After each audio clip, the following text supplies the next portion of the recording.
What's up, though, YouTubers and fellow riders? The Kim is back at it in the garage, cooking up another simple little DIY for you on how to test your STVA actuator. Now, I'm referencing everything to the manual.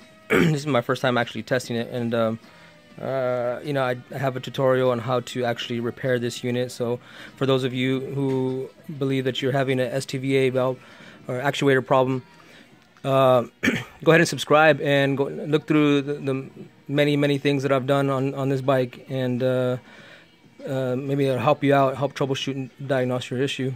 So, referring back to the manual, as you can see right here, they have two tests for the STVA valve or actuator, and I'm going to perform both of them with you right now, and hopefully help you with your issue if you feel that this is your troubled spot.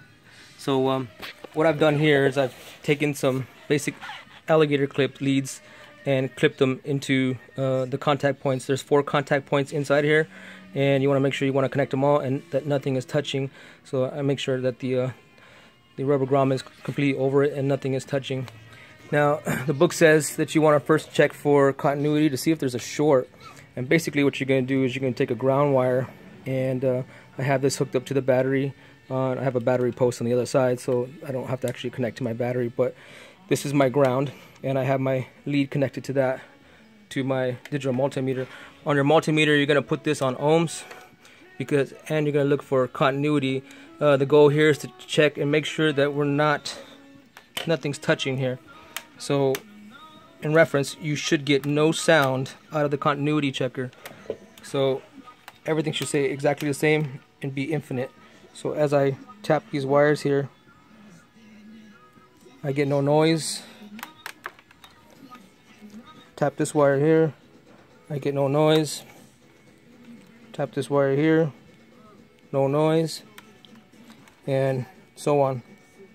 So the first part of the test, according to the manual, everything seems to check out. We have no shorts going on inside there, so if something was burned out or touching, you would actually get a sound there or even a reading, but you should get nothing here.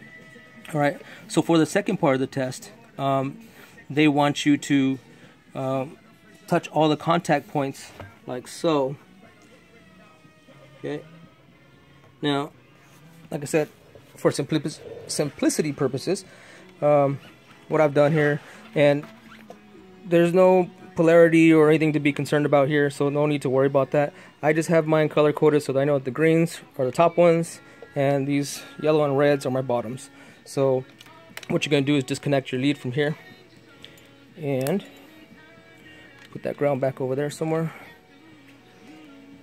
and we're going to grab, I'll start with the bottom first, so my yellow and red on my actuator. And let me see if I can do this with one hand. Give me a second while I push pause and connect this up for you guys. Alright, so I got everything connected up.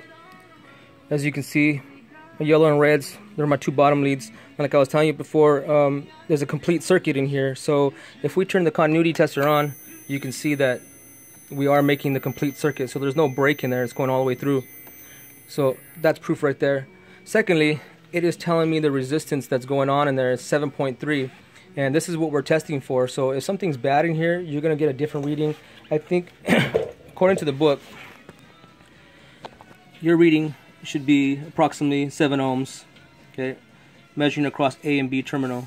So, well, right now we're testing C and D. So, right here you should be getting 7 ohms, and that's exactly what we're getting. Let me push pause, and I'll go ahead and connect the top half for you and show you my reading on there. Alright, so I got the top portion of it, which is, I have green for my colors here. They're both connected to my multimeter. Again, if I put it on my continuity tester, that circuit is complete, so we know it's traveling through in a complete circuit.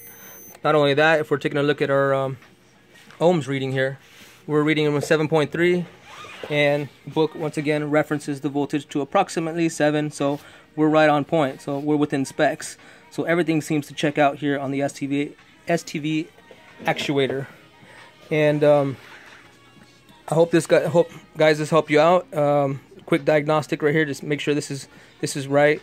If you're experiencing issues where you are unable to go past a certain point, let's say you're traveling about 70, 80 miles an hour, and at 80 you just can't go any higher than 80, or the bike is in limp mode and you just need to get home, chances are it's going to be your STA valve or STV actuator. So yeah, like I said, folks, hope this helped you out. Hit like if you liked it. Don't forget to subscribe. I'm going to be running through a couple other things here, a few other tests, and I'm going to be testing the secondary throttle position sensor and the primary throttle position sensor, which is down there. Now, never done these tests before. You actually have to rig something up to make this happen, so stay tuned for that. Like always, see you next problem.